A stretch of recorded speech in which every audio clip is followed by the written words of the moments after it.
Para iniciar, doy una cordial bienvenida a quienes nos acompañan, autoridades de Universidad Mayor, directivos, docentes y a toda la comunidad universitaria de La Mayor en Santiago y Temuco.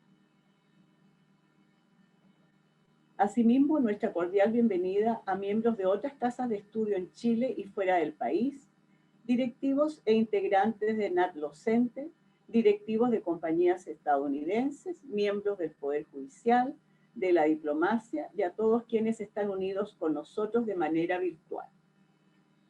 Soy Gabriela Huarcayabode, directora de posgrado Derecho, integrante de NatLocente Chile, Derecho U Mayor. Buenas tardes en Chile, en España, buenos días en Arizona, Washington DC, Estados Unidos, Argentina, Bolivia, Colombia, Costa Rica, Guatemala, México. A todos quienes asisten a este acto que nos convoca para celebrar la conclusión de un proyecto nacido de la colaboración académica que va más allá de fronteras y naturalmente un saludo muy especial al autor, doctor honoris causa de Universidad Mayor, profesor Boris Kosolczyk, y a quien ha sido la traductora de este texto en forma muy exhaustiva, la doctora Mariliana Rico de la Universidad Carlos III de España. Dejo con ustedes para iniciar nuestro programa a la decano de la Facultad de Humanidades, Clara Charansky. Por favor, decano.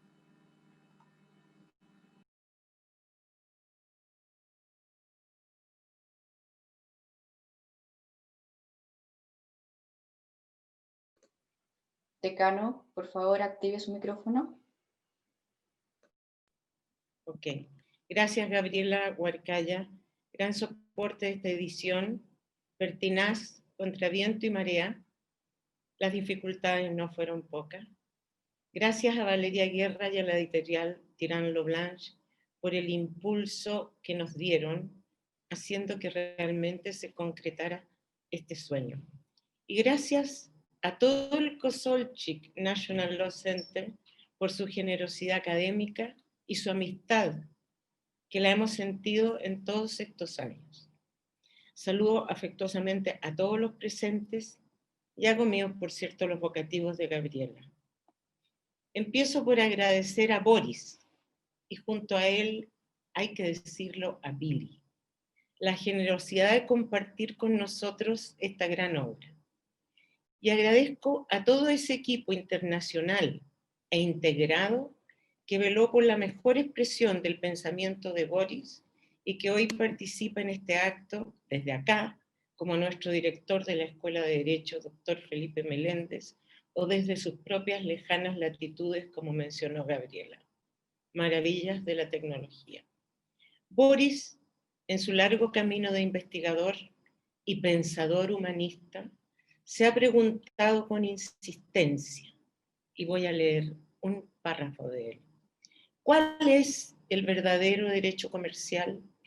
¿Es el derecho promulgado en los códigos, leyes, reglamentos y decisiones judiciales? ¿O es el derecho viviente, especialmente creado por la conducta de los comerciantes y sus auxiliares, en el sentido más amplio de esta caracterización? ¿O es el derecho que resulta de la combinación de ambos derechos? Esto es lo central, el hilo conductor del razonamiento de Boris en sus décadas de investigación. Y concluye su extraordinario prólogo, porque debo decir que el prólogo es fascinante, concluye señalando, comillas, aspiro a que el presente libro pruebe la íntima conexión que existe entre la regla de un derecho comercial justo y equitativo con la paz y el desarrollo económico de los pueblos. Esa esperanza, desde que lo conocí, ha sido parte de mí. El comercio, el derecho viviente, como una red que afianza la paz. Una inmensa red de personas compartiendo conceptos y procedimientos que les facilitan y potencian su comercio. Esa red es un soporte de paz e integración entre distintos pueblos, lenguas y religiones. Esa red capilar de intercambios justos y claros para todas las partes es, a la vez de ser un camino de paz, un camino de seguridad, una gran defensa frente a exabruptos nacionalistas y discursos de odio. La visión de Boris del deber ser del derecho comercial como derecho viviente, como he repetido, tendiente a la uniformidad y cuando ello no es posible, a lo menos a la armonización, ha sido, lo digo con todo el corazón, uno de los más grandes impactos que desde el derecho he recibido. Hice mía su visión desde la primera vez que nos vimos, mientras me llevaba al del aeropuerto al hotel en mi primera visita a la Universidad de Arizona. La verdad, dimos varias vueltas perdidos en los linderos del desierto de Sonora colindante, cuestión que me generó un estado de ánimo muy especial y de mucha apertura. Su humanismo como camino de comprensión en su esencia del comercio lo llevó a profundizar en su extensa carrera académica todas las culturas jurídicas, cuestión muy impactante, desde la anglosajona a la romana, germánica, asiática y más allá. No es común encontrar personas con esta cultura, con esta información y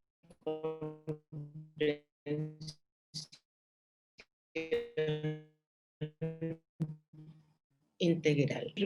Aplicación de normas. El derecho que Boris acuña, investigando la realidad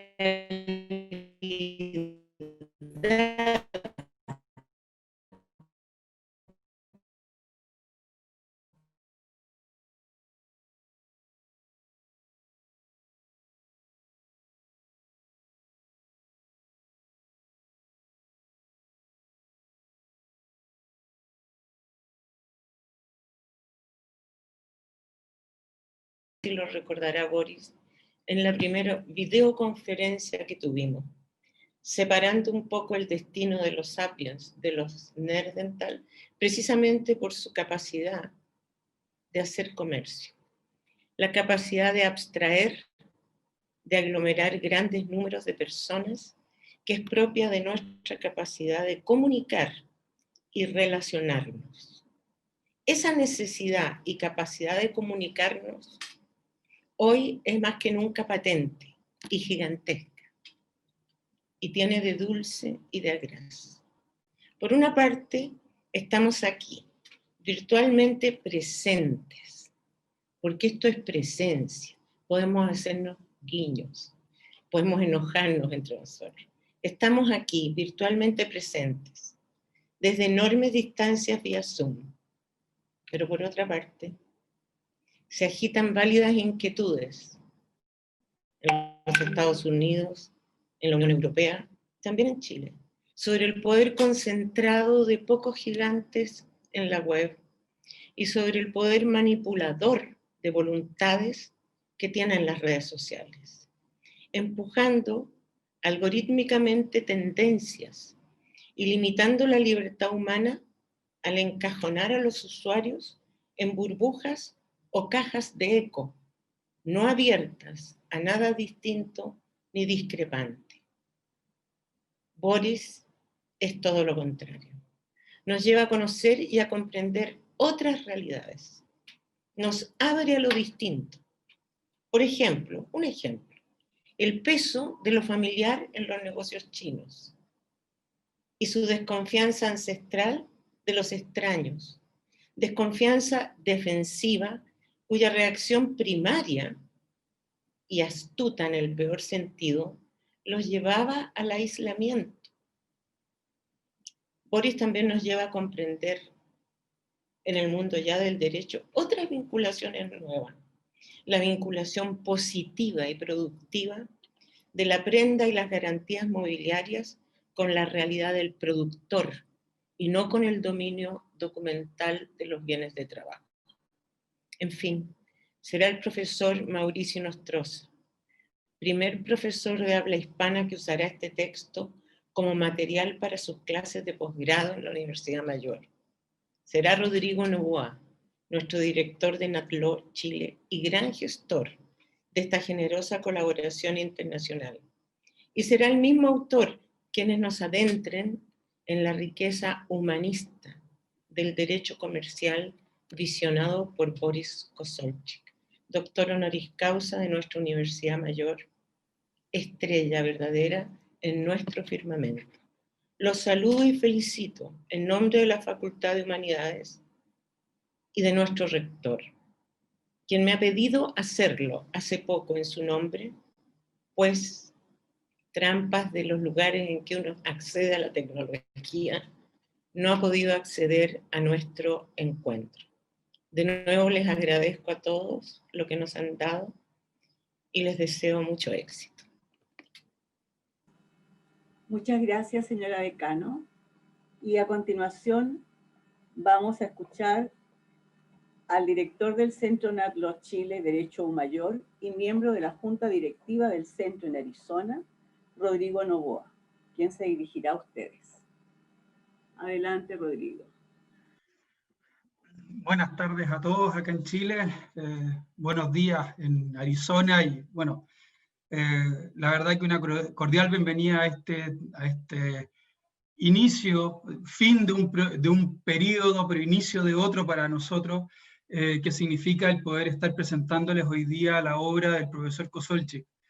Yo tuve el honor y el privilegio de ser, creo que el primer alumno del magíster que se hacía en la Universidad de Arizona, por allá en el año 2004, y tomé la clase del profesor Kosolczyk, quien de verdad, a diferencia de lo que yo esperaba, que era más bien recibir mucha información, lo que nos hizo a nosotros fue sentarnos a pensar y a cambiar la forma en cómo pensamos que las leyes influyen en el actuar de las personas. Me acuerdo como si fuera hoy día, que me acerqué en algún momento a preguntarle al profesor Kosolczyk si es que me podía dar una carta de recomendación para un trabajo que yo estaba buscando, y me dijo, no, Rodrigo, todavía no, porque usted no ha escrito o no ha hecho nada para mí aún. Bueno, comprenderán con la filosofía latina mi desilusión que tuve en ese momento.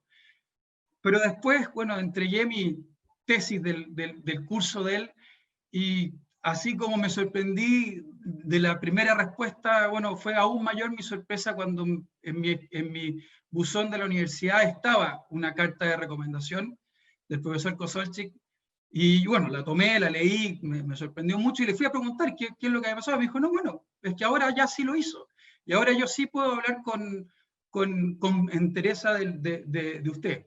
Y la verdad que eso me marcó mucho, y desde esa época, y desde ese día hasta hoy he tenido el privilegio de estar en relación con el National Law Center, institución a la cual hoy día sirvo en su directorio, y desde el año 2010 que estamos trabajando ya con la Universidad Mayor en traer hacia Chile todo lo que Boris Kosolczyk y ese centro de investigación representa para el derecho comercial. Y creo que el libro que estamos presentando hoy día es la piedra angular de esta relación, de la cual esperamos salgan muchas nuevas iniciativas. Por de pronto, la primera va a ser, como ya adelantaba la decana, un programa académico que Mauricio Nostroza está liderando, y que luego les va a poder indicar de qué se trata, porque está muy basado en el libro de Boris. Así que con todo el agradecimiento del mundo a Clara por haberme recibido en la Universidad Mayor y haber creído en este proyecto, a Boris por todos estos años de constante apoyo en lo que hemos querido hacer aquí, y a todos los que están presentes. Veo directores del National Law Center, veo, bueno, Billy, que es un puntal en la familia Kosolchik, que me encanta verla también, así que vaya los saludos. Marek Dudovec, el director ejecutivo del National Law Center, que ha sido un gran promotor de la relación con Chile. Y finalmente, pero no menos importante, Gabriela, la verdad que esto ha sido muy gracias a tu tremendo esfuerzo y dedicación a lograr este proyecto, que este proyecto salga adelante. Así que muchas gracias y bienvenidos a todos para que podamos gozar de lo que nos va a contar Mauricio Inostroza.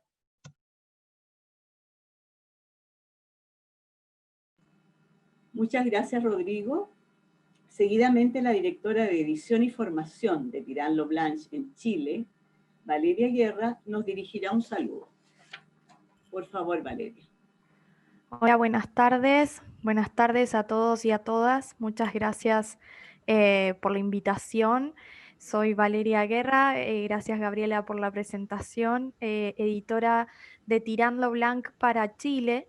Y la verdad es que agradezco mucho la invitación a la presentación, así como también la convocatoria a esta a formar parte de esta importante obra en su traducción al español. Así que simplemente quiero hacer un saludo y contar un poco de Tirán en Latinoamérica. Tirán Loblanc es una editorial jurídica de referencia en España. Nace en Valencia hace aproximadamente 50 años, nace al ala de la Universidad de Valencia, y es una editorial de prestigio según el Consejo Superior de Investigaciones Científicas de España. De todas nuestras obras generamos su respectivo ebook. Todas estas publicaciones además integran una potente biblioteca virtual que difunde aún más las publicaciones. Y todo esto incluye, la biblioteca está incluye las publicaciones así de este formato desde el 2005. Y que se consulta en todas las instituciones académicas de Iberoamérica. También contamos con otras áreas del grupo editorial, como base de datos y otras herramientas para operadores jurídicos, y Tirán Formación, que está dedicado a la educación online, brindando cursos y diplomados y demás. La verdad es que, reitero, el agradecimiento desde aquí, desde Chile. Tenemos una excelente primer proyecto que tenemos en conjunto con la Universidad Mayor, con lo cual les agradezco mucho la convocatoria y en nombre de nuestra editorial, en nombre de Tirant, estamos muy orgullosos de formar parte y de haber sido parte y de que nos convocaran para difundir esta importante obra que sin duda es un gran aporte para toda el habla hispana, ¿cierto? Toda la parte de habla hispana, que nos estábamos privando de tener esta inmensa obra, con lo cual estamos muy contentos, mucho más que agradecidos y contentos. Esperamos, bueno, como lo saben las autoridades, a quien saludo y bueno, a la decano Clara Charansky, a la señora Gabriela Huarcaya, a los profesores Rodrigo Novoa, Mauricio Inestroza, en especial al autor, obviamente, Boris Kosolchik, y al National Law Center. Bueno, producto de esta tremenda pandemia que nos está afectando, se han ralentizado un poco los procesos y por eso hoy no pudimos contar con el libro en físico, pero sí existe el libro en formato digital y estamos apurando lo más que podemos con todos nuestros esfuerzos para poder tenerlo. Cuanto antes el libro en nuestras manos, el objeto, ¿cierto? El objeto en papel. Así que una vez más agradezco a todos y a todas su participación y sobre todo al autor, por haber confiado su magna obra, como me dijo en un primer momento Gabriela, ni bien comenzamos a hablar de este proyecto y nada, y lo mismo, reitero el orgullo de formar parte de esta tremenda obra ahora para el público de habla hispana. Muchas gracias y buenas tardes. Muchas gracias, Valeria. Y a continuación, el profesor Mauricio Inostroza hará la presentación del libro de Boris Kosolchik, Contratación Comercial Comparada, Derecho, Cultura y Desarrollo Económico. También quiero aprovechar de saludar a su traductora, que trabajó con tanto tesón, ligada a nosotros, Universidad Mayor, al National Law Center, Mariliana Rico, a quien veo también presente.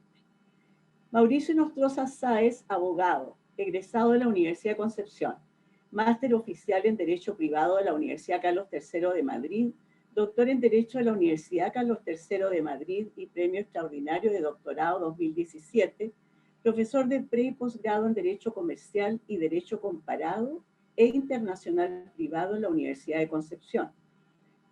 Commercial Law Consultant en Kosolchik National Law Center de Estados Unidos, miembro del grupo de investigación Cross Border Corporate Insolvency and Commercial Law, autor de artículos en materias de compraventa internacional de mercaderías, arbitraje comercial, competencia desleal y derecho concursal en revistas de Chile, Estados Unidos, Venezuela y Brasil.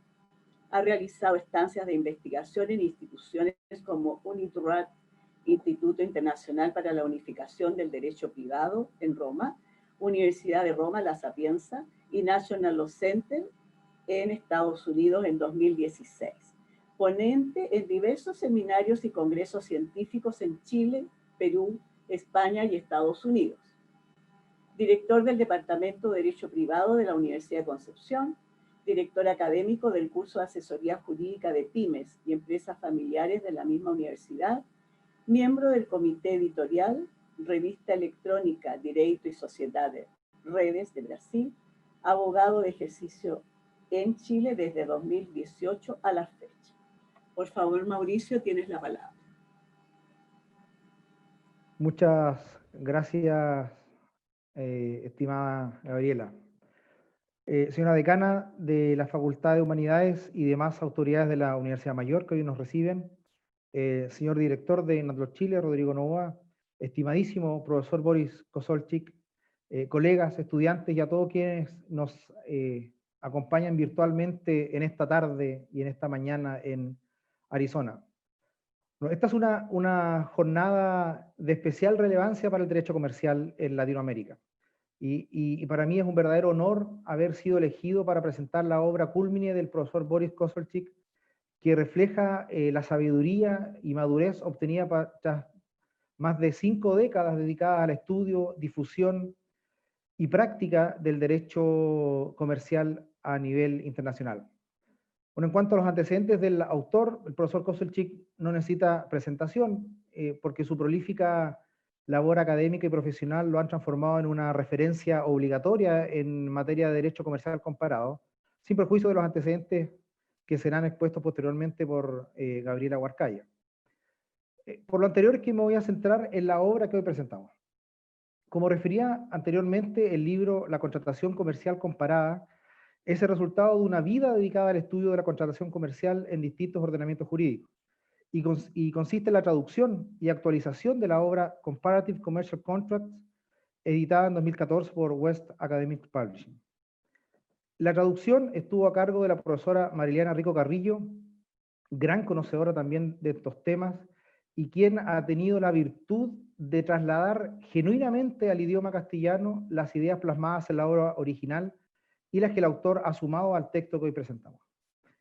El texto no es breve, tiene 2.184 páginas divididas en 2 tomos, pero si se analiza la variedad de ordenamientos jurídicos abordados, puede uno darse cuenta que la obra condensa genialmente lo esencial de cada uno de ellos con la profundidad necesaria para otorgar al lector una idea certera de los elementos fundamentales de la contratación comercial en el ámbito específico, con la particularidad de poner en práctica un método de análisis contextual es decir, apoyado no solamente en el enunciado gramatical de la norma jurídica, sino que también, y de forma preponderante, en la realidad comercial de cada ordenamiento, en el derecho vivo a que se alude a lo largo de toda la obra, así como las enseñanzas provenientes de otras ciencias como la antropología y otras. Todo ello con la finalidad de demostrar que el derecho, y en particular el derecho comercial, resulta ser un vehículo adecuado para el desarrollo económico de los países.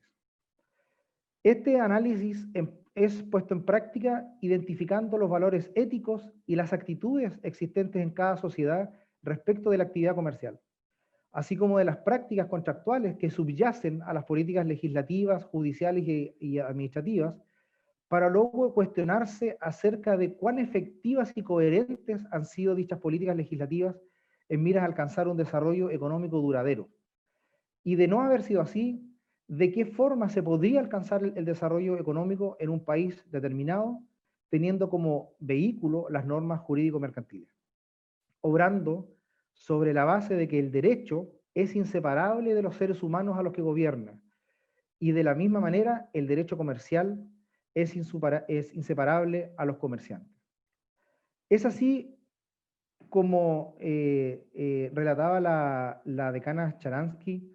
El libro busca responder algunas preguntas, como por ejemplo, ¿cuál es el verdadero derecho comercial? ¿El de los códigos y leyes escritas? ¿O es el derecho viviente que surge de la conducta uniforme de los comerciantes? ¿O el que resulta de una combinación de ambos? Y si se trata de esta última combinación, ¿en qué medida predomina cada uno de esos factores? ¿En qué medida esa combinación es apta para estimular el desarrollo económico de un país?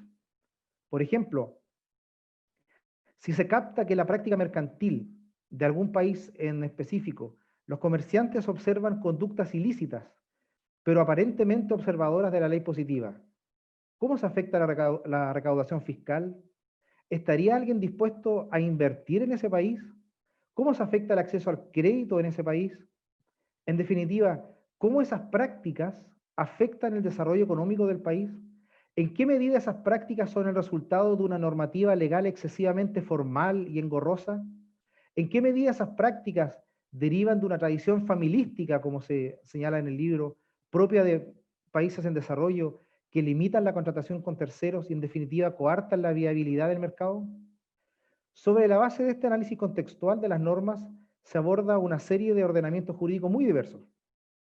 Y tal análisis de la realidad jurídica es efectuado sobre la base de algunos conceptos ancla que están presentes a lo largo de todo el libro y contribuyen a la conformación de relaciones jurídico-económicas eficientes.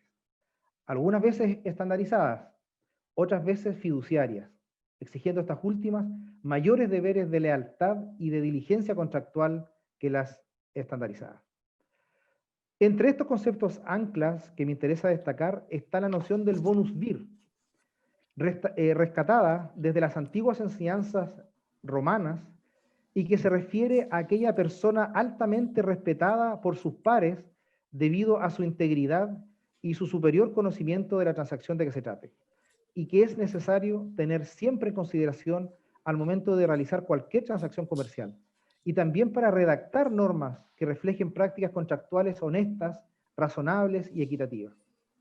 Otro de los conceptos clave muy interesantes que se exponen en el libro que hoy presentamos, como subyacente a las relaciones comerciales, está constituida por el resultado de aquella tensión entre dos características propias del ser que vive en sociedad, el egoísmo y el altruismo, de cuya síntesis fluyen relaciones eficientes desde el punto de vista económico y jurídico, entendiendo que el comercio es el resultado de un esfuerzo de cooperación entre las partes de un contrato y respecto de los terceros vinculados con él.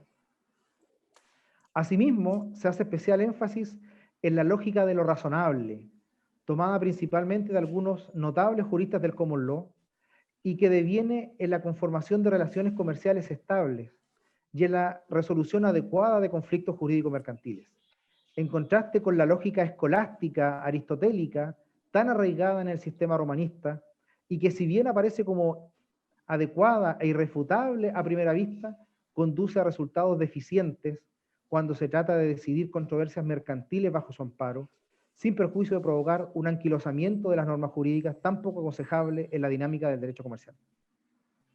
Estos y otros conceptos anclas son expuestos en forma clara, precisa y muy didáctica a través de numerosos ejemplos provenientes de casos decididos por tribunales de distintos países. Todo lo anterior es objeto de análisis a través de un notable recorrido histórico que analiza la contratación comercial partiendo de las sociedades preagrícolas, llegando hasta nuestros días, pasando por el derecho romano, la Edad Media, la contratación comercial moderna en Francia, Alemania, la ex Unión Soviética, China, Latinoamérica, Inglaterra y Estados Unidos, concluyendo con el análisis de una serie de importantísimos temas relativos a la contratación comercial moderna, como la formación de los contratos, donde se hace un muy interesante contraste entre los contratos ceremonia, tan propios de nuestro sistema, y los contratos conducta, típicos del common law. Asimismo, se tratan los principios rectores para la interpretación de los contratos comerciales, la buena fe y la razonabilidad, las técnicas para una correcta sistematización normativa de prácticas comerciales, aspectos procesales de la litigación en contratación mercantil, responsabilidad precontractual, las excusas por incumplimiento contractual, los denominados remedios extrajudiciales, el cumplimiento específico, la terminación judicial y extrajudicial, la indemnización de daños y perjuicios por incumplimiento de garantías expresas e implícitas contractuales en el derecho norteamericano y las fallas de la teoría del análisis económico del derecho. Todo esto proporciona al lector una visión panorámica, pero a la vez muy detallada de la contratación mercantil a través de la historia, pero también con análisis de la realidad actual y la debida proyección hacia el futuro desde la mirada que solo puede emanar de un conocedor erudito que ha tenido la oportunidad de intervenir de alguna u otra forma en los ordenamientos que analizan su texto.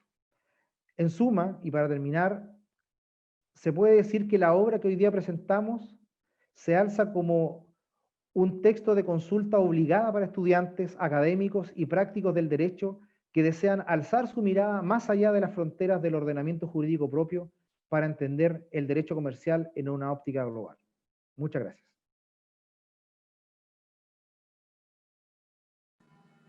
Muchas gracias, profesor Inostroza. Y a continuación tengo el agrado de dejar con ustedes al profesor Boris Kosolchik, quien nos hablará de su magna obra, el Tratado de Derecho Comercial que hoy presentamos. Les voy a contar un poco de la trayectoria de Boris Kosolchik en un documento que tengo resumido y que no he logrado memorizar, por lo tanto lo voy a leer. Boris Kosolchik es uno de los más respetados investigadores y maestros del derecho comercial internacional y comparado. Su libro y tesis doctoral, El crédito documentario en las Américas, publicado en los Estados Unidos y en España en 1966, fue premiado como el mejor en su campo por la Federación Interamericana de Abogados y por el Instituto de Cultura Hispánica de España. Años más tarde, Kosolchik fue designado como representante por la Asociación de Banca Internacional de los Estados Unidos para la redacción de los usos y costumbres uniformes para créditos documentarios de 1993 por la Cámara de Comercio Internacional. Estas reglas fueron adoptadas unánimemente por 170 asociaciones bancarias. A continuación, él fue parte del grupo de redacción del artículo 5 del Código de Comercio de los Estados Unidos en 1994 sobre créditos documentarios, al igual que de la Convención Internacional de Garantías Independientes y Créditos Stand-by de la Comisión de las Naciones Unidas para el Derecho Mercantil Internacional en 1995, NUDMI. Basadas en los escritos de Kosolchik, las anteriores reglas introdujeron conceptos tales como la práctica internacional estándar y el examinador razonable de documentos bancarios para el examen de cada uno de los documentos típicamente usados por los banqueros más respetados en sus giros. Su aplicación por jueces, árbitros y mediadores en el mundo comercial y financiero redujo considerablemente el número de disputas y litigios sobre créditos documentarios. Es de notar que ya desde 1979, el Tribunal Federal de Apelaciones del Segundo Distrito de los Estados Unidos, el de mayor influencia en materia comercial, se había referido a Kosolzhik como el principal doctrinario en materia de créditos documentarios. Desde sus primeros estudios, Kosolzhik vislumbraba amplios horizontes para el derecho comercial, sobre todo para lograr que ese derecho fuera un firme facilitador del desarrollo económico de los países necesitados del mismo. Así, tras 5 años de enseñanza y dirección del Instituto Jurídico de las Américas de la Universidad Metodista del Sur de Dallas, aceptó en el año 1967 la dirección del proyecto de reforma jurídica de Costa Rica y Centroamérica, centrada en la Facultad de Derecho de la Universidad de Costa Rica. Desde el principio, sus investigaciones revelaron que los participantes en transacciones comerciales y bancarias centroamericanas depositaban su confianza casi de manera exclusiva en sus familiares y amigos cercanos, y raramente en terceros desconocidos o no familiares o amigos.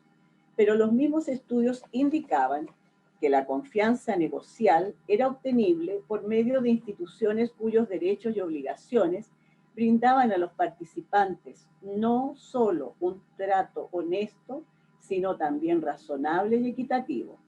Consecuente con la necesidad de esos componentes, el curso de Derecho Mercantil, Texto y Material de Estudio de 1971, con la coautoría del profesor Octavio Torrealba de la Universidad de Costa Rica, demostraba cómo instituciones jurídicas capaces de engendrar tal confianza negocial facilitaban el acceso al crédito y a la inversión, mientras aquellas otras que veían al comercio como un juego de suma cero en el cual podía haber un solo ganador, destruían esa confianza. La continua búsqueda de un derecho comercial más uniforme, honesto, razonable y equitativo fue responsable de la creación del National Law Center for Inter-American Free Trade por Kosolzhik en 1992, en conjunción con la redacción del Tratado de Libre Comercio entre Canadá, México y Estados Unidos, y en la actualidad ese centro se denomina Kosolzhik National Law Center, NATLAW. Su función era la de uniformar o armonizar aquellas leyes indispensables para el libre comercio zonal, a pesar de sus distintas raíces históricas y normativas. Así, NATLAW consiguió la promulgación de leyes o colecciones de prácticas bancarias, de transporte terrestre, agencia y mandato, y otras que hicieron posible el libre comercio, primero en la región del NAFTA y después del CAFTA. La labor de enseñanza y entrenamiento de NATLAW es parte de su afiliación con la Facultad de Derecho de la Universidad de Arizona, al igual que con instituciones latinoamericanas como la Universidad Mayor de Chile, el Instituto de Investigaciones Jurídicas de la Universidad Nacional Autónoma de México, la Facultad de Derecho de la Universidad Carlos III de España y el Instituto Max Planck de Hamburgo. La Ley Modelo de Garantías Mobiliarias Interamericana, promulgada por la OEA en 2002 y adoptada en todo o en parte por Guatemala, Honduras, El Salvador, Colombia, Costa Rica, México, Nicaragua, Perú y la República Dominicana, al igual que en numerosos otros países en África y en Asia, es uno de los principales productos de la búsqueda de NATLAW de un derecho comercial honesto, razonable y equitativo. De acuerdo con el Banco Mundial, su impacto sobre el acceso al crédito y a la inversión, sobre todo en América Latina, ha sido notable. Kosolzhik es el recipiente de numerosos honores académicos y profesionales, incluyendo el nombramiento de 3 centros de investigación jurídicas comerciales en su honor en México y los Estados Unidos. También ha sido recipiente de doctorados honoris causa por parte de la Facultad de Derecho de la Universidad Mayor de Chile, por la Facultad de Derecho de la Universidad Antonio Guillermo Urrelo del Perú y por la Facultad de Derecho de la Universidad de Shanghái para el comercio internacional. De igual manera, fue designado profesor visitante distinguido por la Facultad de Derecho de la Universidad Nacional de Costa Rica, de la Escuela Libre de Derecho de Costa Rica, de la Facultad de Derecho de la Universidad Carlos III de España y por la Universidad del Estado de Luisiana. El Colegio de Abogados de los Estados Unidos lo honró con la medalla Leonard Berg por su extraordinaria contribución al derecho internacional privado, y los colegios de abogados de México y Estados Unidos lo honraron por sus contribuciones a la modernización y armonización de las leyes comerciales de los dos países con la medalla José Luis Siqueiros. El Instituto de Investigaciones Jurídicas de la UNAM de México le otorgó la medalla Ignacio Vallarta por su extraordinaria contribución al derecho comercial comparado. De igual manera, el primer Congreso Internacional de Derecho Contractual, celebrado en Chiclayo, Perú, del 23 y 24 de abril de 2009, fue dedicado en honor a Boris Kosolchik. Además, Kosolchik fue uno de los fundadores y presidente de la Academia Internacional de Derecho Comercial y del Consumidor. Adelante, profesor Kosolchik, lo dejo con todos los integrantes de aquí hoy esta tarde.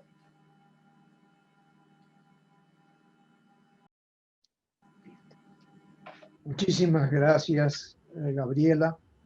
Quisiera agradecer a la decana de Humanidades, Clara Sharansky, a mi colega, amigo, exalumno y espíritu afín, Rodrigo Novoa, al presidente de NATLO en Chile, a la doctora Gabriela Urcaya, directora del proyecto de publicación de este libro, al embajador Tomic, Esteban Tomic, nuestro gran baluarte en la OEA, cuando luchábamos por la adopción de la Ley de Garantías Mobiliarias, y a Valeria Guerra, de Tirant lo Blanche, con quien me dio mucho gusto oír que ya pronto tendremos la versión física del libro.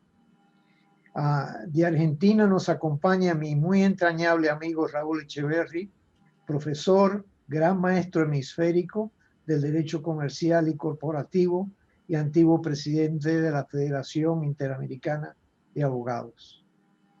Es un gran placer ver a Raúl y recordar buenos momentos juntos por muchos años. De Bolivia nos visita o nos acompaña el antiguo presidente de Bolivia, Gonzalo Sánchez de Lozada, el presidente de la compañía Petromina, y el profesor y director de la Fundación Milenio de Bolivia, el profesor Roberto Lacerna. De Guatemala, al profesor y antiguo alumno Omar Morales. De los Estados Unidos, a mi querida familia, afortunadamente muy numerosa en esta ocasión para poder ser nombrados individualmente.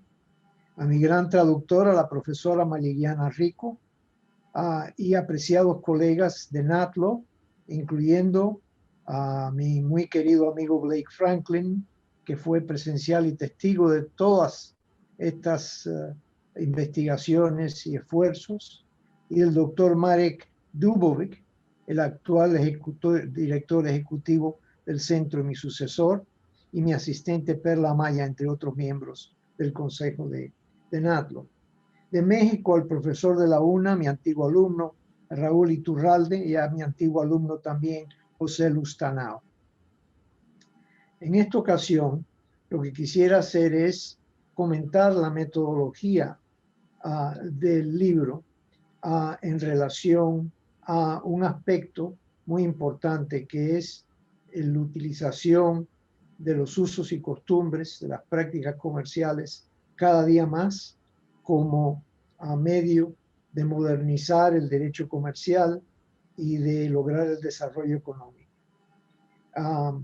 El método del centro combina al derecho comparado y a la investigación interdisciplinaria, en especial a la sociología y antropología jurídica, a los efectos de poder establecer lo que se refería anteriormente a Clara Sharansky y nuestro muy buen amigo, el doctor Mauricio Nestroza, como el derecho vivo. Entonces, la metodología del centro combina de esta manera la antropología, la sociología y al derecho comparado para establecer, en primer lugar, quiénes son los personajes jurídicos y económicos, comerciales, más respetados en establecer o ayudar a establecer las prácticas comerciales y bancarias. Además, de hecho, cuál es el comportamiento de un contratante uniforme, cuál es el comportamiento de una zona comercial en diversos países que tiene influencia sobre otra. Y con esta visión comparada e interdisciplinaria, se hace mucho más fácil la identificación de lo que son las características de cada uno de los sistemas, tanto del derecho civil o romanístico como del derecho del common law. Tenemos la suerte de que también está presente con nosotros el señor Luis Macías, presidente de la compañía cibernética Green Chain de los Estados Unidos, copartícipe en este proyecto, un proyecto muy importante que describiré en un momento con NATLO, cuya labor en cuanto a contratación electrónica y utilización electrónica de títulos de crédito realmente ha sido pionera tanto en los Estados Unidos como ya en gran parte del mundo. De lo que se trata en este proyecto, incidentalmente, es de crear un certificado de depósito electrónico uniforme en toda Latinoamérica, empezando por México y continuando con Centro y Suramérica, y a los efectos de crear no solamente un instrumento de depósito que contenga una versión muy verdadera y muy probable de lo que es la cantidad y la calidad de los productos vendidos, sino además de eso de combinar una serie de programas electrónicos, empezando por el que le llaman la inteligencia o la Internet de las cosas. Este es un programa que le permite, por ejemplo, al que está comprando diamantes en África, en Sudáfrica, saber sin estar en África cuál es la calidad de los diamantes que se van a embarcar y cuál es su cantidad. Lo mismo con cualquier tipo de producto, no solamente en el lugar de su almacén o depósito inicial, sino a través de su viaje en un buque o a través de su viaje terrestre, etcétera. Toda esta información se hace parte de lo que es el certificado de depósito electrónico y constituye la base para futuros pagos, reclamaciones, etcétera. Pues está otro programa que se le llama de contratos inteligentes, que es el contrato que permite, la práctica que permite la identificación de si ha habido un incumplimiento y de cómo lograr su cumplimiento, bien debitando cuentas en cuentas bancarias, o si no, por mediación de apertura de almacenes a los efectos de que tener a la mercadería con la cual se va a resarcir la pérdida del participante en la transacción. Todos estos programas ya se están usando, de hecho, se están usando entre México y los Estados Unidos para determinar exactamente qué se ha exportado, qué se ha importado, cuáles son las características de los productos, etcétera. Y por tanto, una vez que se empiecen a usar estas nuevas prácticas, eso significará que el derecho de títulos de crédito, por ejemplo, que es un derecho que siempre anda muy preocupado por la condicionalidad de lo que se ha comprado, de buenas a primeras se convierte en incondicional. Se sabe desde el momento en que está la información en la Internet de las cosas que efectivamente lo que se ha comprado, se ha comprado. Y por otra parte, si hay que recobrar algo, se recobra. De manera de que va a haber una fusión electrónica entre el derecho de compraventa y el derecho del cobro de la compraventa, incluyendo ya una versión electrónica de los créditos documentarios. Ese es el proyecto en el cual estamos dándole inicio en estos momentos en México, pero esperamos que podamos ir con este proyecto a Centro y Suramérica y nos da mucho gusto, obviamente, que Raúl Echeverri esté aquí, porque él siempre estuvo con la idea de tratar de hacer algo juntos en el centro, pero yo creo que quizás ese sea el momento de esto. Quisiera hablar un poco sobre cómo evolucionan las prácticas comerciales, es decir, cuáles son las características de una práctica comercial evolucionante, una práctica que triunfa y una práctica que pierde su efectividad, porque hay elementos comunes en lo que sucede con las prácticas comerciales. Por ejemplo, usando el caso de los créditos documentarios. Los créditos documentarios empezaron a razón de compraventas de algodón entre los Estados Unidos, que era el productor, e Inglaterra, que era el comprador. La instrumentación de esa compraventa se hacía por medio de algo que todavía se le llama la letra de cambio documentaria. En la letra de cambio documentaria, quien redactaba la letra era el comprador en, digamos, los Estados Unidos, a un vendedor en Argentina, y el banco en la Argentina recibía una letra de cambio del comprador en que le decía al banco argentino: te estoy haciendo el depósito para hacer el pago de esta compra en la Argentina, por favor notifícale al vendedor de la carne o al vino o lo que fuese de que ya está en tu posesión, y cuando ellos te entreguen los productos o te entreguen los bienes representativos, es decir, los títulos representativos de los productos, le pagas la cantidad, pero no le pagues antes de eso.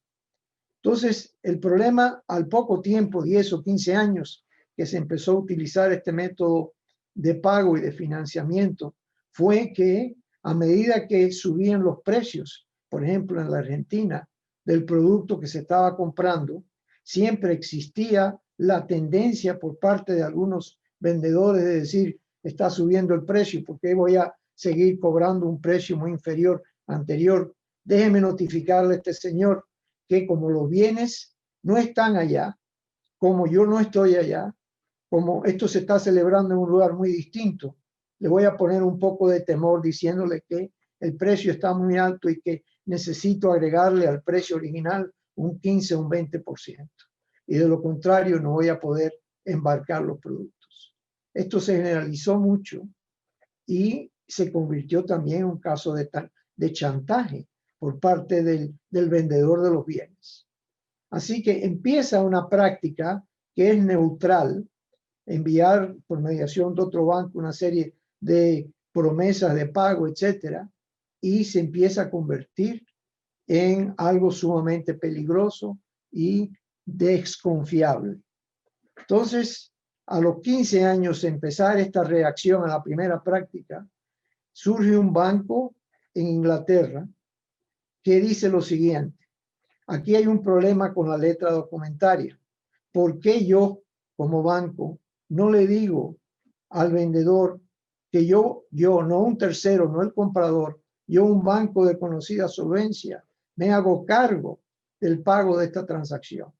Pero en vez de utilizar la letra documental, que tenía dos versiones, una versión en la cual el deudor firmaba la letra, o el acreedor aceptaba la firma de la letra por mediación de lo que le llamaban una letra de cambio extrínseca. En vez de tener esta parte extrínseca, ¿por qué no reducirlo a un solo documento? El crédito documentario, en el cual el banco de conocida solvencia se hace cargo del pago, y el pago se hace contra presentación de documentos tales como una factura, como una letra de cambio, como un certificado de depósito, etc.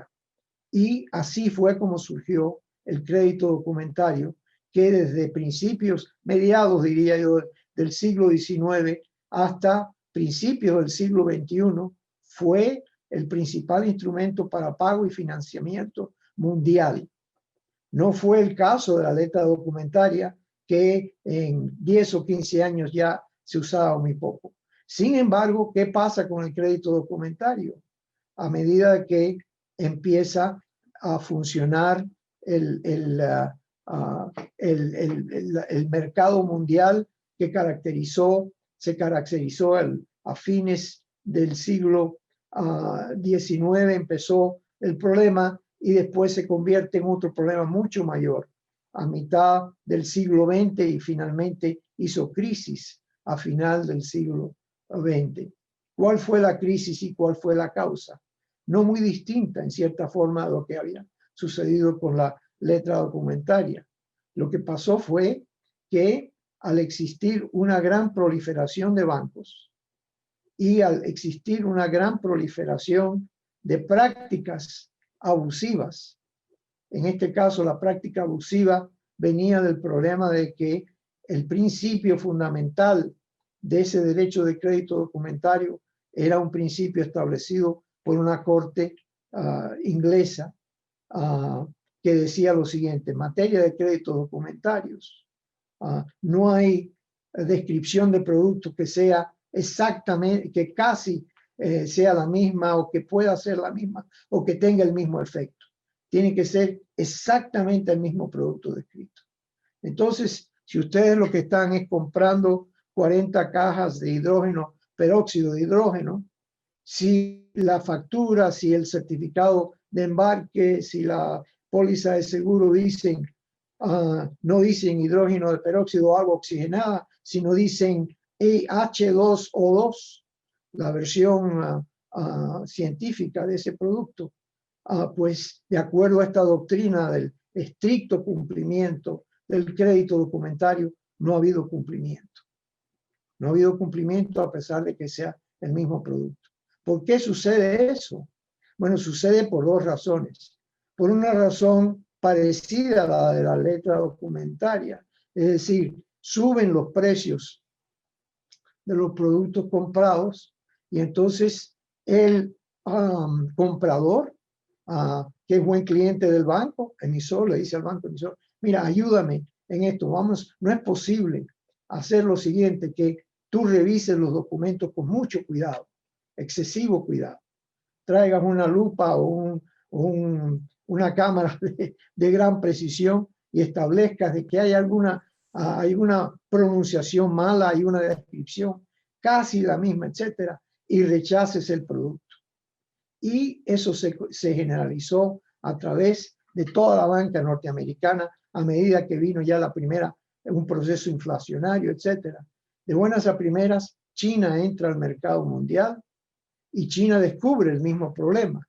Descubre el problema de que muchas veces los productos que estaban comprando en el interín entre el momento en que el producto se produce, se embarca y se entrega en China, el precio ya había subido mucho o ellos no tenían con qué pagarlos. Exactamente qué pasa. Viene la lupa china y el gobierno de China se contacta con el centro y le dice: hemos perdido todos nuestros corresponsales, bancos confirmantes en otros países, porque ellos no quieren que nosotros invoquemos ciertas defensas o ciertas excepciones basadas en ese principio del estricto cumplimiento. ¿Qué es lo que se hace en ese momento? Entonces, lo que se hace en ese momento es que viene la revisión de las prácticas comerciales bancarias en cuestión. Ahí empieza la revisión del UCP 500, el llamado UCP 500. Quiero hacer un paréntesis para anotar que cuando se empezó a utilizar la práctica del crédito documentario, los principales bancos usándolos eran los norteamericanos. La razón era que se había terminado la Primera Guerra Mundial y nadie tenía ni buques, ni almacenes, ni tenían los medios con los cuales poder financiar este tipo de banca internacional. Entonces, la banca de la ciudad de Nueva York creó un comité para redactar reglas y usos uniformes, y ese comité en realidad lo que dijo al mundo entero fue: nosotros somos los bancos que podemos pagar, negociar estos créditos. Los documentos que nosotros vamos a aceptar son los siguientes: una factura que tiene que decir tal y tal cosa, una guía de embarque que tiene que ser a bordo, una póliza de seguro que tiene que ser de almacén almacén, etc. En otras palabras, esos bancos de Nueva York estaban dictando a la práctica mundial. Y si ellos no estaban de acuerdo con estos instrumentos, no los aceptaban y se acabó. Yo tuve la gran suerte de conocer al que fue el primer presidente de esa Cámara de Bancos de Nueva York. Y este señor decidió por su cuenta de que el crédito documentario era un instrumento que tenía tanto valor y tanta credibilidad que sería realmente un abuso de confianza y una mala práctica internacional a largo plazo, que fueran los bancos norteamericanos los que dictaran todos los términos y condiciones de todos esos usos y costumbres. Él fue el que fue a la Cámara de Comercio Internacional y les dijo, mire, yo quisiera que ustedes constituyan un comité bancario internacional de manera de que ese comité traiga a todos los países que tengan que ver con los créditos documentarios y las reglas provengan de ese comité y no del Comité de Bancos de Nueva York. Este señor se dio cuenta de la primera realidad económica y jurídica del crédito documentario, y es que es un crédito de bancos corresponsales. No hay crédito documentario sin no haber corresponsabilidades bancarias internacionales. Tienen que ser más que simplemente un físico notificador del crédito, tienen que participar en la creación, la arquitectura de todo el crédito. Y así fue como se hizo ese cambio. Él se pasó de las reglas del Nueva York de 1920 a las reglas del de la Cámara de Comercio Internacional de 1933, y cada vez se renovaba cada 10 o 15 años.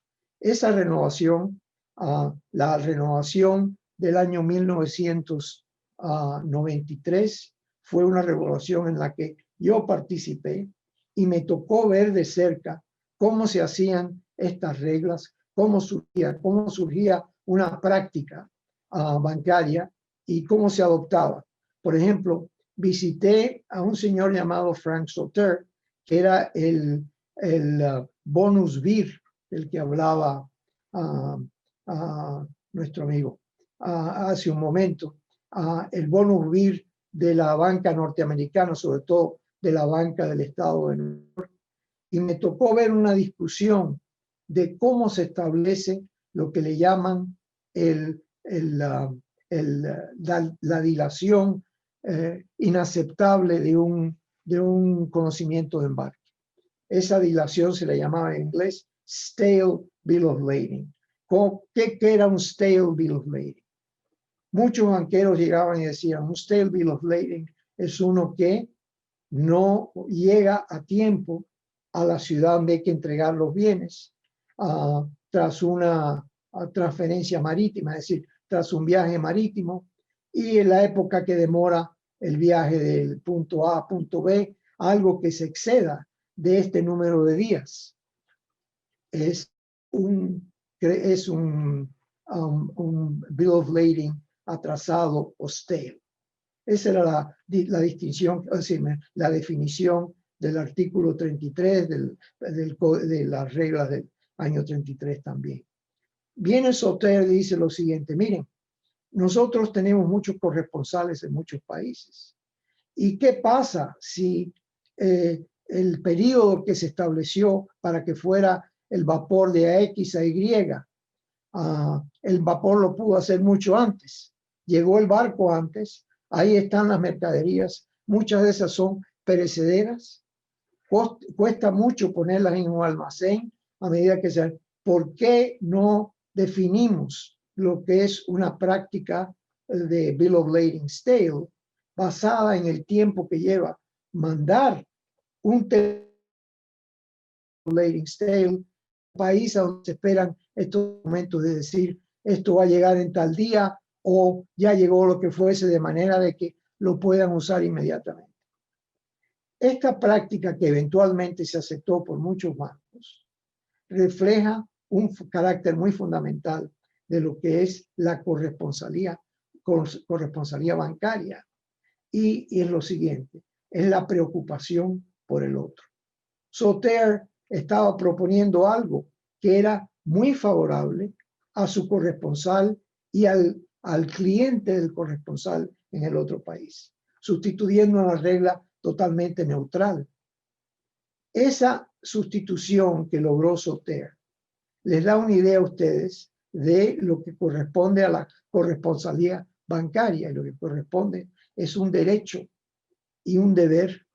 El deber es el de tener en cuenta la situación de la otra parte y ayudarlo cuando es posible, es decir, un deber de cooperación. Y el derecho es el poderle decir al cliente que va a recibir ese beneficio, de que esto te justifica el que tú pagues tal cosa, la comisión o lo que fuese por el proyecto. A medida de que mayor corresponsalía había y mayor se concedía en términos de servicios y bienes, mayor podía subir el precio de la comisión bancaria. Esa combinación, esa fórmula de dar y recibir, fue la fórmula que estuvo detrás de la primera definición de lo que es la buena fe comercial, que se encuentra en los códigos alemanes, después en el UCC y después en la Convención de Ventas Internacionales de UNCITRAL. Esta es la forma en la cual el código, los códigos alemanes definían lo que era la buena fe. Las secciones 157 y 242 del Código Civil Alemán de 1900 dicen lo siguiente: contratos deben ser interpretados de acuerdo con los dictados de la buena fe y teniendo en cuenta a los usos y costumbres correspondientes. Vean cómo ya existe una conexión orgánica entre el uso y costumbre y el concepto de la buena fe. A lo que agrega la sección 242. Contratos deben ser interpretados de acuerdo con los dictados de la buena fe y teniendo en cuenta a los usos y costumbres correspondientes. Dice después el artículo 347 del Código de Comercio Alemán: una participante en una transacción comercial, participante en una transacción comercial tiene el deber respecto a su contraparte de comportarse con el cuidado esperado de un contratante razonable y cuidadoso. Estos elementos de buena fe transaccional se traducen en los Estados Unidos en el Código Uniforme de Comercio de la siguiente manera. Definición de lo que es la buena fe. Sección 1201-20. Buena fe significa honestidad y la observancia de estándares razonables de conducta comercial, de tratamiento equitativo. Es decir, ya se está uniendo lo que es la buena fe con lo que es lo honesto, lo razonable y lo equitativo. ¿Qué cosa es lo razonable? Lo razonable, en principio, como vimos anteriormente, es un concepto que depende de la relación de las partes en el contrato, entre ellas y con respecto a los terceros. Cómo tratar a la otra parte, cómo tratar al tercero, teniéndolos en cuenta. Y a ese efecto es muy interesante ver ya, como en 1980, la Convención de UNCITRAL de Ventas Internacionales de Mercaderías dice lo siguiente: las declaraciones y otros actos de una parte deberán interpretarse conforme al sentido que les habría dado en igual situación una persona razonable de la misma condición que la otra parte. Razonable de la misma condición que la otra parte. Después, para determinar la intención de la parte o sentido que habría dado una persona razonable, deberán tenerse debidamente en cuenta todas las circunstancias pertinentes del caso, en particular las negociaciones, cualesquiera prácticas que las partes hubieran establecido entre ellas los usos y costumbres de plaza y el comportamiento ulterior de las partes. Ya vemos que lo que empezó en Alemania se llevó al Código de Comercio de los Estados Unidos. De buenas a primeras aparece en las Naciones Unidas y en la Convención de Compraventas Internacionales. ¿Cómo es que se interpreta este concepto de la razonabilidad por los tribunales? ¿En qué forma es que los tribunales tratan de implementar esta idea de lo que es lo razonable y las prácticas y costumbres, los usos y costumbres razonables? Dice lo siguiente, una sentencia de un tribunal también de Nueva York, en el cual la disputa era sobre el significado del término pollos. Chicken. ¿Qué es un chicken? Y hay una discusión porque el comprador del chicken dice que él pagó por este chicken determinada cantidad y no se lo entregaron, o no está claro si pagó o si no pagó. Y dice el vendedor, bueno, mire, es que el chicken depende de si es, su valor depende si es para asar o si es para freír. Entonces, vamos a buscar la definición de lo que es el chicken, bien en los diccionarios o bien en las reglamentaciones de las entidades que importan, exportan, lo que fuese. Y al final de todo eso, ¿qué dice el juez Friendly? Dice el juez Friendly lo siguiente. En el caso del chicken, lo que importa, les leo exactamente la parte correspondiente de su sentencia.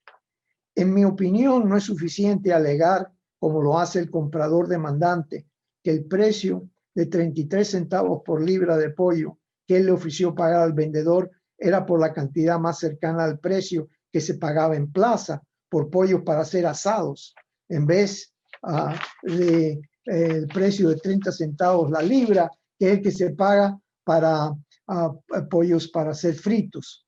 En la opinión del juez Friendly, razonablemente, dice él, el demandante debió haber asumido que el demandado tiene el derecho a recibir una ganancia y no tiene el deber de asumir una pérdida, que era el caso si la cifra que se le aplicaba era la que estaba reclamando el demandante. Este es un caso en el cual las personas que están disputando el significado de lo que es un pollo no se conocían. Fue su primer contrato. No tenían ninguna relación previa. Y lo que está diciendo el juez Friendly es que entre personas que no tienen una relación de ningún tipo previa o anterior, hay un mínimo de deber, de razonabilidad, y es que no se puede esperar que la otra parte quiera dar algo cuando hay pérdida. No entra en mucha detalle, como era la definición que dio el banco Citibank de Sauter de lo que era un bill of lading stale o demasiado demorado. Nada de esas definiciones, porque lo que tenía que tomar en cuenta en ese momento el banquero Sauter era su relación con otros bancos. Aquí no existe una relación previa. Simplemente en un caso donde las partes no se conocen, el deber mínimo que se puede establecer está. Ahora viene otra sentencia, una sentencia del magistrado Cardoso, uno de los grandes comercialistas de los Estados Unidos y del mundo. Y esta sentencia tiene que ver con un caso de inversión. Una persona invierte, un comerciante en Nueva York invierte en un edificio que se está construyendo al lado del de él, y esa inversión resulta muy bien, tiene ganancia. Él le había dado al otro contratante, que era un corredor, un poder absoluto de disposición. Él podía invertir como fuera, hacer la construcción de la manera que él quisiera, etcétera. Total confianza de una parte a la otra. Entonces, en ese tipo de situación, gana principal, el primero, el inversionista que invirtió primero, pues recibe una notificación de otra persona que le dice, tú sabes que lo que tú invertiste en este lugar hizo posible que otro señor que tenía otro edificio mucho más grande le dijera a tu fiduciario, porque fue una relación fiduciaria, mira, yo te quiero pagar el doble de lo que te dieron por el trabajo en el otro edificio, pero lo hacemos solamente tú y yo. Sucede ese negocio y el primer inversor va a la corte de Cardoso y le dice, mira, yo a este señor le di la cantidad que le di porque yo confiaba en él fue mi fiduciario, yo no tuve, y ahora fíjate lo que está haciendo. Viene otro y ni siquiera me llama y me dice que yo debo tener participación en esta inversión que fue la que hizo posible a la segunda. Bueno, pues en ese caso dice Cardoso lo siguiente: contratantes tales como Maynard y Salmon están sujetos a deberes fiduciarios análogos a los de socios quienes quienes les deben los unos a los otros deberes de lealtad y buena fe más exigente, lo que los romanos llamaban ubérrima fides. Entonces, noten la diferencia. Primer caso, no hay relación previa, un deber mínimo de lo que es lo razonable. Segundo caso, ya hay una situación de negociación y de negociación seria, pero además de eso, de fiducia. Ahí ya lo razonable es darle una compensación muy superior, tratarlo como si fuera un miembro de la familia, etcétera. Ya no es una situación de desconocidos. Este tipo de lógica, que es la lógica de lo razonable, es una lógica muy distinta a la lógica que yo aprendí en mi primer curso de Derecho Civil en la Universidad de La Habana, cuando tuve mi primer curso de contratos. Muy buen profesor. Él nos hizo leer a Potier, el tratadista francés, que fue uno de los que más influenció el texto del Código Civil francés. Y lo primero que leímos fueron definiciones. ¿Qué son definiciones? ¿Qué es un contrato? ¿Qué es un acto ilícito? ¿Qué es una venta? ¿Qué es una compra? Etcétera. Y todas estas lecturas que hacíamos eran de disputas entre diversos tipos de doctrinarios respecto a lo que era, lo que podía llamarse con gran severidad, certeza, una definición permanente y universal de lo que eran los bienes o los objetos o las cosas o las instituciones jurídicas que se estaban discutiendo. Esto venía desde Aristóteles, de la llamada lógica silogística de Aristóteles, que después fue parte de la lógica escolástica. ¿Cuál era la manera en que se establecía lo que era verdadero? No estamos hablando de lo que era lo razonable, lo verdadero. Se establecía diciendo, ¿qué cosa es un contrato?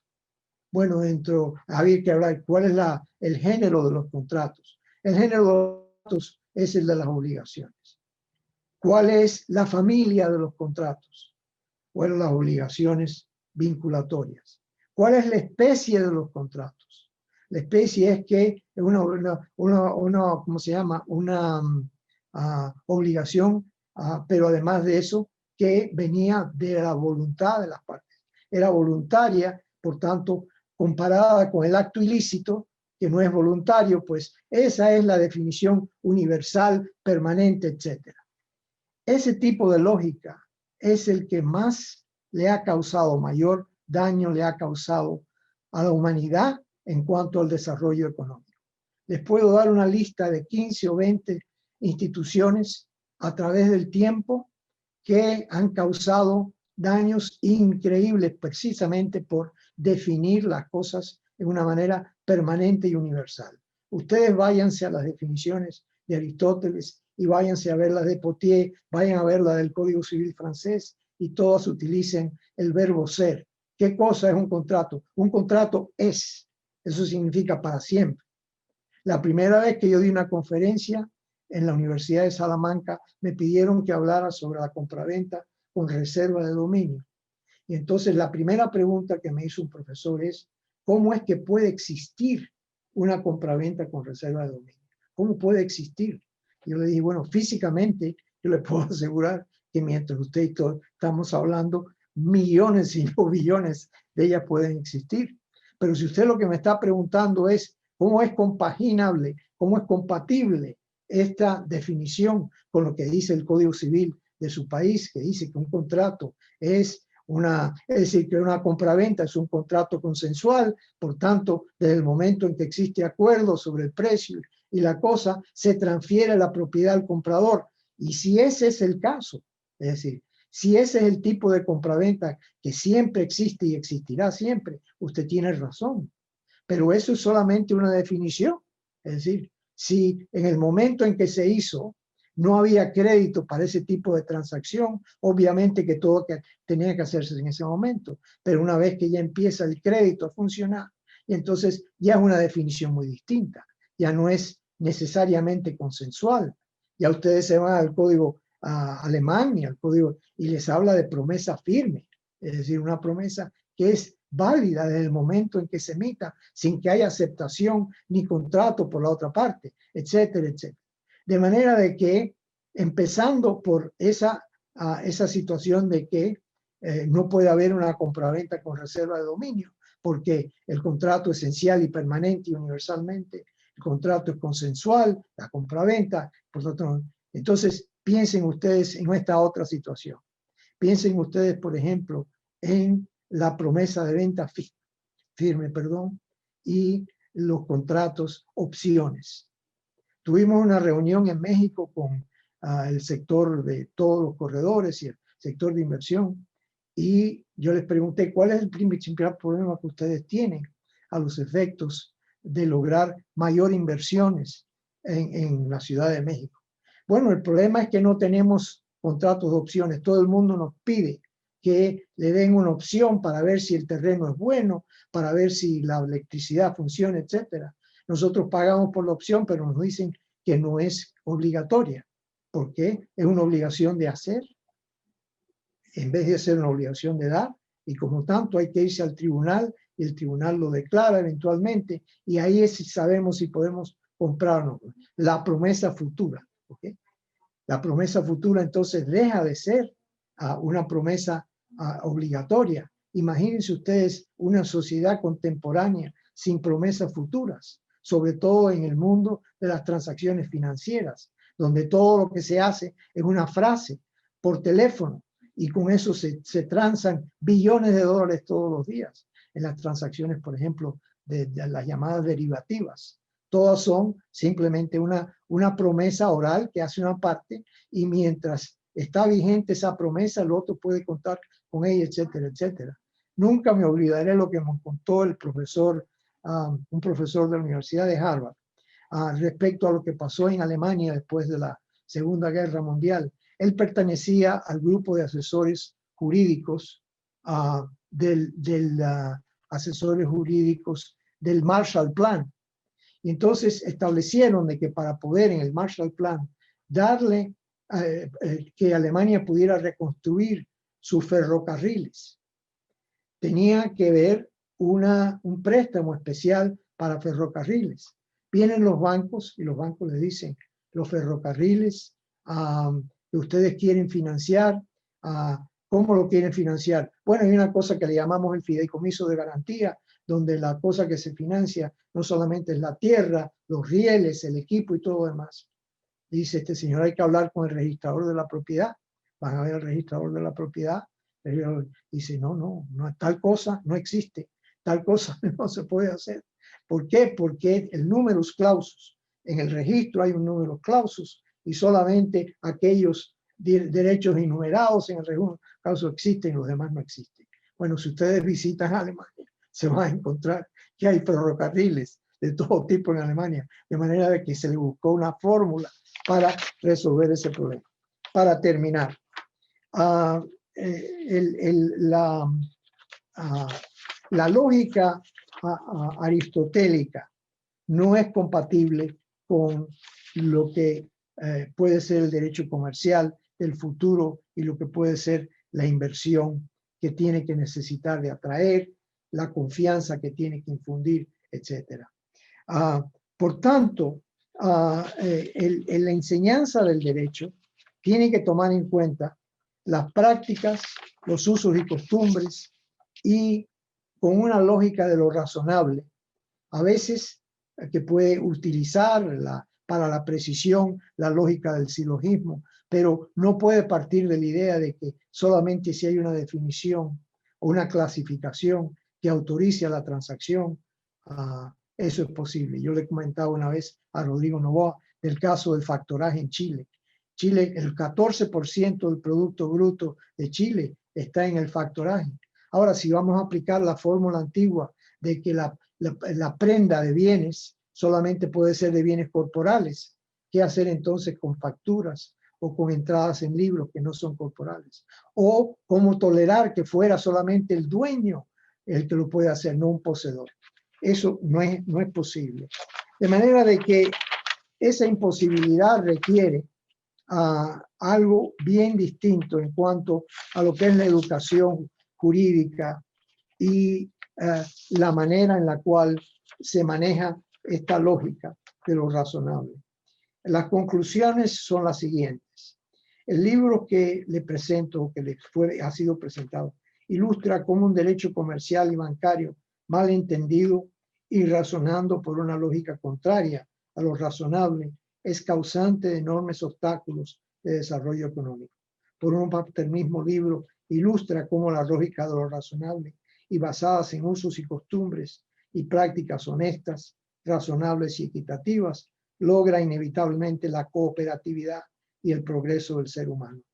El descubrimiento del profesor Goldschmidt, un gran historiador del derecho alemán, respecto a la importancia de la contribución del bonus vir, ha sido confirmado científicamente por los estudios sociobiológicos del profesor Edward Wilson de Harvard y sus distintos seguidores en muchos países.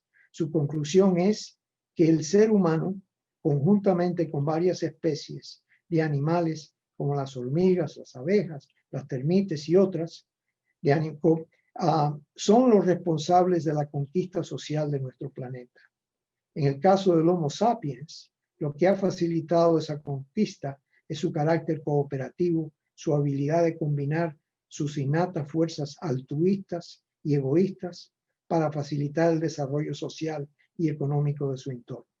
Al igual que Goldschmidt, Wilson concluye que el comercio es una de las actividades más cooperativas y emblemáticas del hombre y concluye demostrando cómo el principio de la evolución social y biológica del hombre y asociaciones es que la sociedad más cooperativa es la que invariablemente termina dejando atrás a las más egoístas. En este orden de cosas, la función del abogado y jurista comercial se convierte cada día más en la de un guardián de la buena fe, de los usos y costumbres sociales y especialmente de sus componentes de honestidad, razonabilidad y equidad. El resto de nuestras facultades o escuelas de derecho es el de diseñar aquellos nuevos materiales y métodos de enseñanza que hagan posible todo este derecho comercial. Si con humildad, pero también con orgullo, me diría a mí mismo, misión cumplida. Muchas gracias. Muy bien, Boris. Muchas gracias, profesor Kosolczyk, por sus ilustrativas palabras de hoy.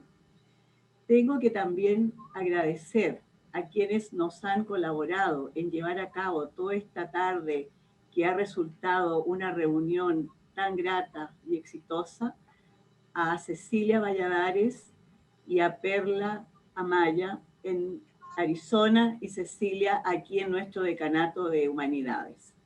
Nos han colaborado en todo momento y finalmente tengo el agrado de comentarles que, como señalara mis antecesores, sobre la base de este valioso tratado de contratación comercial comparada, estamos programando un diplomado online donde podremos discutir y solazarnos con el derecho mercantil junto a Boris Kosolchik, quien participará activamente en varios capítulos del programa junto a otros docentes, doctores en Derecho de nuestra facultad, como Jorge Balmaceda, que nos acompaña, Lusitania Villablanca, y el profesor Mauricio Inostroza, que será el director del programa. Muchas gracias a todos los asistentes por su interés y participación. Que tengan una muy buena tarde.